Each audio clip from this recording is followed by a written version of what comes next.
Hello दोस्तों, welcome back to my channel. मैं थोल्ला भाई पीकी में आपका स्वागत है। तो दोस्तों, आज आपका जो टॉपिक है वो है विद्युत का टॉपिक है विद्युत प्रतिरोध। मैंने हाई स्कूल का विद्युत धारा जो लेसन है उसके हर एक टॉपिक को एक एक करके हर एक वीडियो में डिस्कस किया है।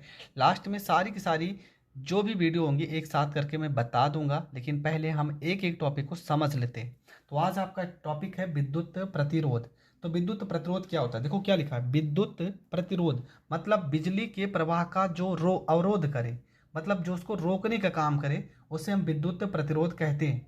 तो क्या हो जाएगा, किसी चालक पदार्थ का वह गुण, सीधा सा डिफिनेशन हो जाएगा, किसी चालक पदार्थ का वह गुण जिसके कारण उसमें प्रवाहित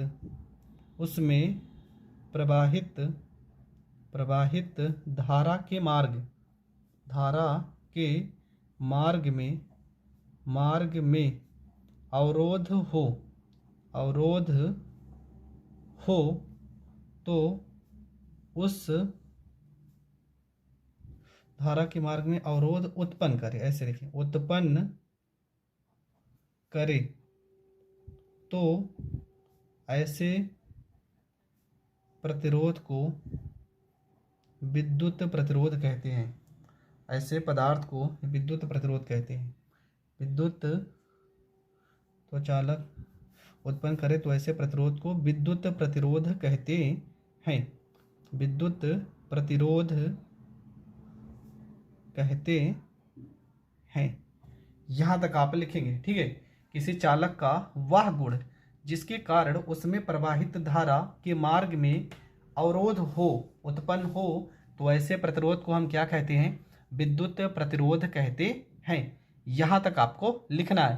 तो ये चीज़ भी आपको बहुत अच्छे से समझ में आ गया होगा कि किसी चालक का वह गुण जिसके कारण उसमें प्रवाहित धारा के मार्ग में अवरोध हो तो उसे विद्युत प्रतिरोध कहते हैं। इसे हम कैपिटल आर से प्रदर्शित करते हैं। फार्मूला हो जाएगा आर बराबर वी बटे में आई।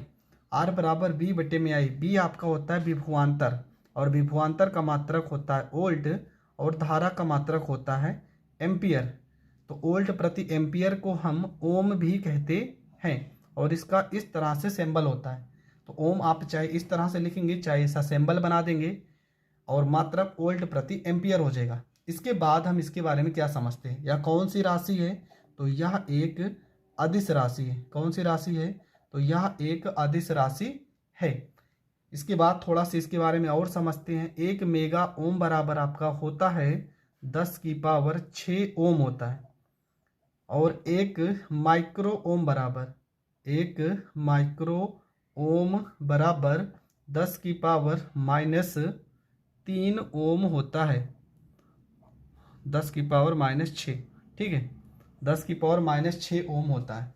1 माइक्रो ओम बराबर 10 की पावर -6 ओम होता है।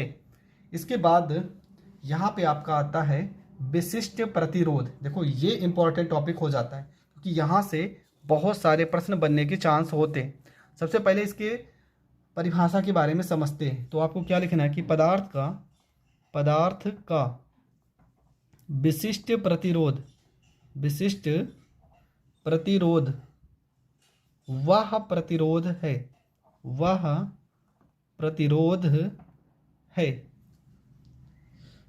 जो उस पदार्थ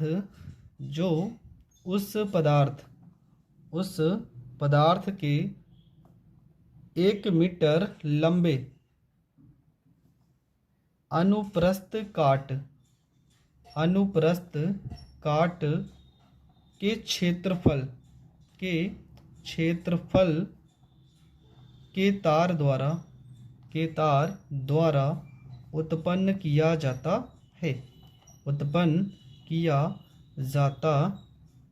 है। ये आपको लिख देना है कि पदार्थ का विशिष्ट प्रतिरोध वह प्रतिरोध है, ठीक है। पदार्थ का विशिष्ट प्रतिरोध मतलब पदार्थ का विशिष्ट प्रतिरोध वह प्रतिरोध है जो उस पदार्थ के 1 मीटर लंबे, क्या लिखा है, 1 मीटर लंबे अनुप्रस्थ काट के क्षेत्रफल के तार द्वारा उत्पन्न किया जाता है। तो फार्मूला क्या हो जाएगा, आर बराबर रो एल बाई ए, जहाँ पे यल आपका क्या है, चालक तार की लंबाई है। चालक तार की लंबाई है, चालक तार की लंबाई है। और ए आपका है अनुप्रस्थ काट का क्षेत्रफल, अनुप्रस्थ काट का क्षेत्रफल। रो आपका है विशिष्ट प्रतिरोध, विशिष्ट प्रतिरोध। और आर आपका क्या है, प्रतिरोध, और जिसका मात्रक होता है ओम। अगर हम विशिष्ट प्रतिरोध का फार्मूला निकालें तो रो बराबर हो जाएगा आर ए बटे में एल हो जाएगा। ठीक है, ए इधर चला जाएगा आर ए और एल गुणे में तो इधर आ जाएगा बटे में आ जाएगा। इसके बाद यहाँ से बहुत सारे प्रश्न बनते हैं, उन सारे प्रश्नों को समझते हैं। प्रश्न आपका क्या रहेगा, देखो यहाँ से समझते हैं। प्रश्न में क्या रहेगा, यदि किसी चालक का क्षेत्रफल बढ़ा दिया जाए, क्षेत्रफल अगर बढ़ाया जाएगा तो प्रतिरोध घटेगा। क्यों? क्योंकि ये इसके व्युत्क्रमानुपाती लिखा है, उल्टा लिखा है। ठीक है, तो आपको क्या लिखना है कि किसी चालक तार का प्रतिरोध, किसी चालक तार का प्रतिरोध में यदि क्षेत्रफल बढ़ाया जाता है, ठीक है, हम यहाँ लिख भी दे रहे हैं, अगर क्षेत्रफल बढ़ेगा, क्षेत्रफल बढ़ेगा तो प्रतिरोध घटेगा, तो प्रतिरोध घटेगा। यदि क्षेत्रफल घटेगा तो प्रतिरोध बढ़ेगा, प्रतिरोध बढ़ेगा। दूसरा कंडीशन है, यदि चालक तार की लंबाई, चालक तार की लंबाई बढ़ा दी जाए, बढ़ा दी जाए तो प्रतिरोध बढ़ेगा, प्रतिरोध बढ़ेगा। क्यों बढ़ेगा? क्योंकि जस्ट इसके सामने, ठीक है, देखो यहाँ पे लंबाई ऊपर है ना, तो प्रतिरोध भी बढ़ेगा। सेम सेम सामने रहेगा तो बढ़ेगा। अगर लंबाई घटा दी जाए तो प्रतिरोध भी घटेगा।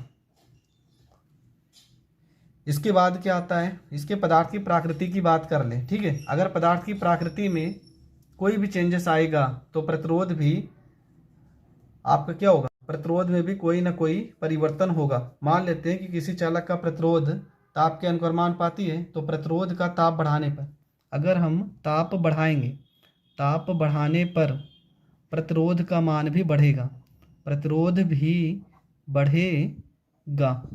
अगर ताप हम घटाते हैं तो प्रतिरोध भी क्या होगा, घटेगा। यहाँ तक आपको समझना है। हमने प्रतिरोध और विशिष्ट प्रतिरोध के बारे में इस वीडियो में डिस्कस किया है कि प्रतिरोध क्या है और विशिष्ट प्रतिरोध क्या है। इन दोनों से रिलेटेड प्रश्न पेपर में बहुत बार बने हैं और पेपर में प्रश्न आते भी हैं। तो ये दोनों टॉपिक आपको बहुत अच्छे से पढ़ लेना है कि कहाँ पर प्रतिरोध बढ़ेगा, कहाँ पर प्रतिरोध नहीं बढ़ेगा। देखो, अगर किसी भी यहाँ फार्मूले में देखते हैं, अगर जस्ट इसके सामने लिखा है तो ये बढ़ेगा तो ये भी बढ़ेगा, अगर इसके बटे में लिखा है तो ये बढ़ेगा तो ये घटेगा, ये घटेगा तो ये बढ़ेगा। मतलब अगर बटे में लिखा है तो उसका अपोजिट हो जाएगा। आई होप ये दोनों टॉपिक आपको बहुत अच्छे से समझ में आए होंगे। समझ में आए तो वीडियो को ज़्यादा से ज़्यादा लोगों तक ज़रूर शेयर करें और चैनल पर नए हैं तो सब्सक्राइब करें।